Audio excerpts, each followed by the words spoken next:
ভোরের বেলা বিছানার পাশে পড়ে থাকা চাদরটিকে মুড়ি দিয়ে পাশ ফিরে শুলাম আর একটু ঘুমিয়ে নেব বলে। ঠিক তখনই দেখি দুইটি জোড়া শালিক একদম মনের আনন্দে কিচিরমিচির করছে। ওদের এই মিষ্টি মধুর কিচিরমিচির আওয়াজে আর বিছানায় শুয়ে থাকতে পারলাম না, উঠে পড়লাম। উঠে দেখলাম আজকের মৌসুমটা সত্যি এত মিষ্টি, এত লোভনীয় যে কি বলবো। কিছুক্ষণ ছাদেতে ঘোরাফেরা করলাম, আপনাদের সাথে ছাদের গাছগুলোর আনন্দটা একটু শেয়ার করলাম। এবারে চলে এসেছি নিচের গাছগুলো কতটা মন খুলে আনন্দ করছে সেটা আশা করছি আমার সাথে সাথে আপনারাও উপভোগ করছেন।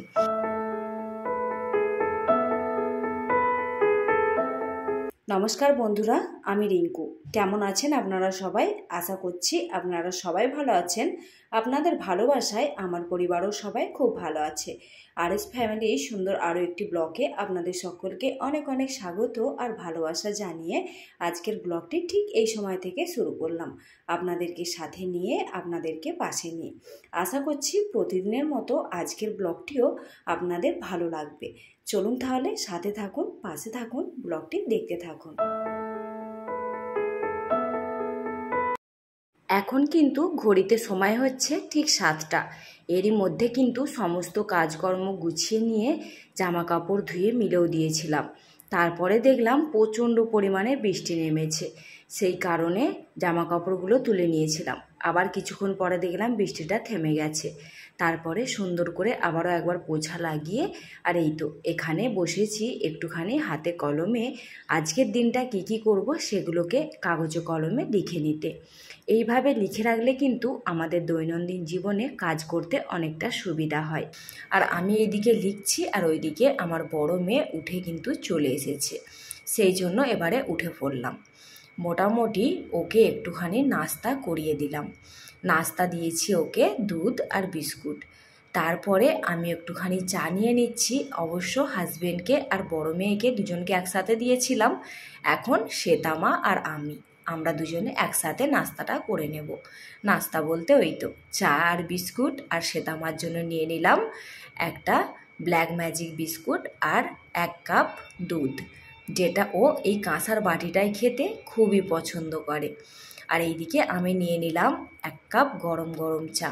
সত্যি কথা বলতে আজকে মৌসুমটার সাথে এই গরম গরম চাটা কিন্তু দারুণ যাচ্ছে। তো যাই হোক, মোটামুটি ওরা পাপা আর বেটি দুজনে গেল একটু দোকানের দিকে, আর এই ফাঁকে আমরা একটুখানি চাটা আর ও একটুখানি দুধটা খেয়ে নিচ্ছে। এরপরে কিন্তু আবারও যাব রান্নাবান্নার দিকে। তবে আজকে দিনটা কিন্তু সত্যি কথা বলতে সব মিলিয়ে দারুণ লাগছে। এক তো সকালবেলা স্নান সেরে ফ্রেশ হয়ে নিয়েছি, তার জন্যও কিন্তু মনটা খুব ভালো লাগছে। বাইরে কিন্তু তুমুল জোরে বৃষ্টি হচ্ছে, সেই দেখে হাজব্যান্ড বলে আজকে আমি ছুটি করব, আজকে খিচুড়ি রান্না করো। তো সেই জন্যই সকাল সকাল মোটামুটি সবাই মিলে একটু লাগো হাতেই জোগাড়টা করে নিয়েছি। হাজব্যান্ড বললাম না দোকানে গেছিলো, তো ওই সোয়াবিন আনতে গেছিলো, সোয়াবিন দিয়ে খিচুড়ি খাবে বলে। তো মোটামুটি সোয়াবিন অল্প একটু করেই ভিজিয়ে দিলাম, আর যা টুকিটাকি সবজি ছিল সেগুলো কেটে নিলাম খিচুড়িতে দেবো বলে। এবারে চাল আর ডাল দুটোকে ভালো করে ধুয়ে ভিজিয়ে দেব। আমি কিন্তু ভেবেছিলাম বাসমতির যে চালটা রয়েছে সেই চালটা দিয়ে খিচুড়ি বানাবো।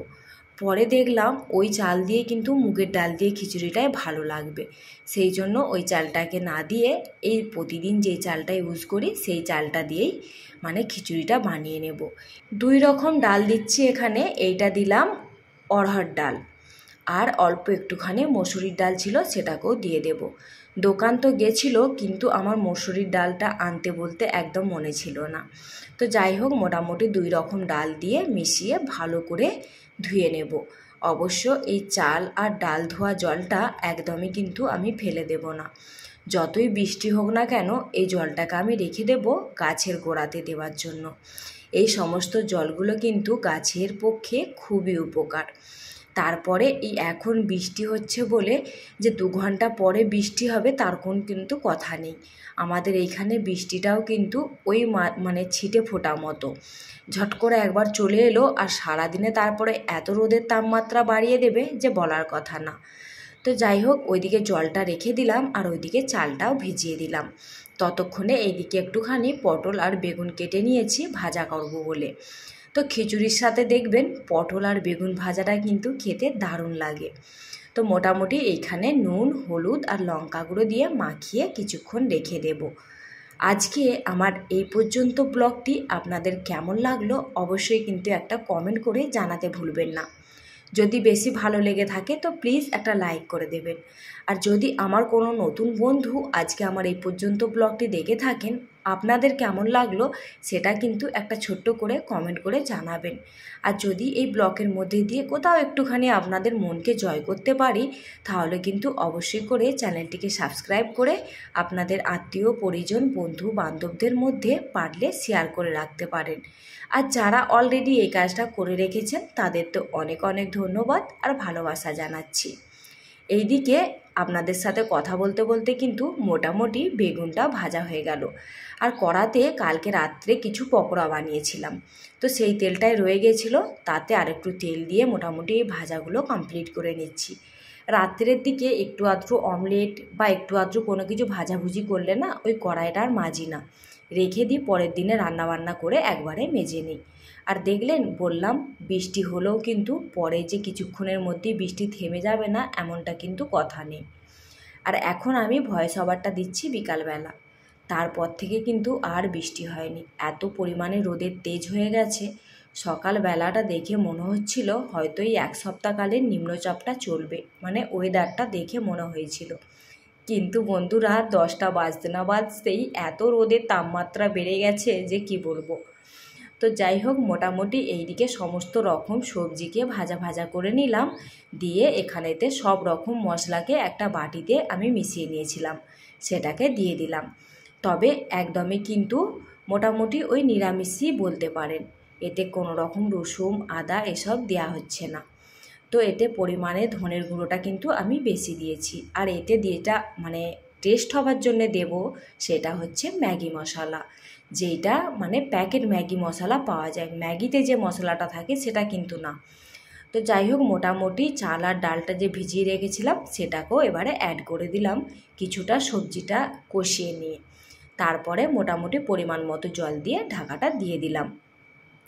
ওইদিকে কিন্তু খিচুড়িটা যতক্ষণকে হবে ততক্ষণে কালকে বাজার থেকে হাজব্যান্ড কিছু সবজি আর আলু পেঁয়াজ নিয়ে এসেছিলো, তো সেগুলোকে এবারে একটু ঢেলে নেব। তার আগে দেখলাম র্যাকটা বেশ একটু নোংরা হয়েছে। ওই মোটামুটি দেখুন, আলু রাখলে তার ধুলো তো পড়বেই আর পেঁয়াজ রাখলে তার খোসা তো হবেই, এছাড়া বেশি কিছু নোংরা কিন্তু হয়নি, আপনারা আশা করছি দেখে বুঝতে পারছেন। তো যাই হোক, মোটামুটি একটুখানি ঝেড়ে নিলাম, ঝেড়ে পরিষ্কার করে এবারে রেখে দেব। পরিষ্কার করতে গিয়ে দেখলাম দুটো আলু এর মধ্যে কিন্তু খারাপ হয়ে গেছে, সেই দুটোকে কিন্তু ফেলে দিলাম। অবশ্য ফেলে দেব না, গাছের গোড়াতে দিয়ে দেব। গাছের গোড়াতে এরকম আলু খোলা, আলু পচা, পেঁয়াজ পচা এগুলো দিলে কিন্তু মানে সারের কাজে লাগে। তো যাই হোক, এখানে এবারে আলুগুলোকে সাজিয়ে রেখে দিলাম। আর এত পরিমাণে সবজির দাম এখন বেড়ে গেছে বন্ধুরা, আলু কালকে বলছে 35 টাকা কিলো নিয়ে এসছে ছেটে বেছে, মানে এক সাইড থেকে ওরা যদি তুলে দেয় তাহলে কিন্তু 30 টাকা কিলো, আর আমরা যদি বেছে নিই তাহলে কিন্তু সেটা 35 টাকা কিলো। তবে আমরাই বেছে নিই, তার কারণ ওরা যে একভাবে তুলে দেয় সেখানে কিন্তু অনেক রকম পচা খারাপ ফাটা এসব বেরিয়ে যায়। আমরা যদি বেছে নিই 5 টাকার জন্য কিন্তু জিনিসটা আমরা ভালো পাই। তো যাই হোক, এবারে কিন্তু মোটামুটি সুন্দর করে সাজিয়ে নিলাম। পেঁয়াজের পাশে রসুনের টুকরিটা রেখে দিলাম, আর দুটো থাকে রেখে দিলাম একদম খালি খোলাভাবে আলুগুলোকে। তার কারণ এই প্রচণ্ড গরমের কারণে চাপাচাপি করে রাখলে কিন্তু আলু খারাপ হয়ে যাচ্ছে, সেই জন্য। তারপরে ওইদিকে খিচুড়িটা কিন্তু এখনও সিটি আসেনি। আর এইদিকে আমি ভাবলাম এই তো স্ল্যাবটা একটুখানি সুন্দর করে পুছে পরিষ্কার করে নিই, তার কারণ রান্নাবান্নার কাজ তো মোটামুটি কমপ্লিটই হয়ে গেছে। এবারে কিন্তু হাজব্যান্ড ডিউটি যাবে, প্রথমে বলেছিল ছুটি করবে, তারপরে ওই রোদ উঠেছে দেখে বলে আমি আর ছুটি করছি না, যাই রান্না করেছো আমাকে অল্প একটু দিয়ে দাও, আমি খেয়ে নিই, খেয়ে নিয়ে চলে যাব। তো মোটামুটি এখন 10:30 বাজছে ঘড়িতে, আর এখন কিন্তু সমস্তটা কাজ আমার কমপ্লিট হয়ে গেছে। সকালবেলা আমরা যদি ঝটপট করে উঠে তারপরে ওই রকমভাবে একটুখানি ডায়েরিতে লিখে নিই এই কাজটার পরে এই কাজটা করব। তাহলে দেখবেন কাজগুলো কিন্তু খুব সহজে আমরা শেষ করে ফেলতে পারি। যেমন আমরা স্কুল টাইমে দেখবেন আমরা একটা রুটিন বানাতাম। যখন স্কুলে ছুটি পড়তো তখন মানে সকালে এই সময় থেকে এই সময় পর্যন্ত পড়াশোনা করব, এই সময় থেকে এই সময় পর্যন্ত টিভি দেখব, এই সময় থেকে ওই সময় পর্যন্ত খেলাধুলা করব। সেই রুটিনগুলো ফলো করলে কিন্তু আমাদের জন্য অনেক লাভ হতো। সেই রকম কিন্তু দৈনন্দিন জীবনও। চলুন তাহলে হাজব্যান্ডকে খাবারটা দিয়ে দিই।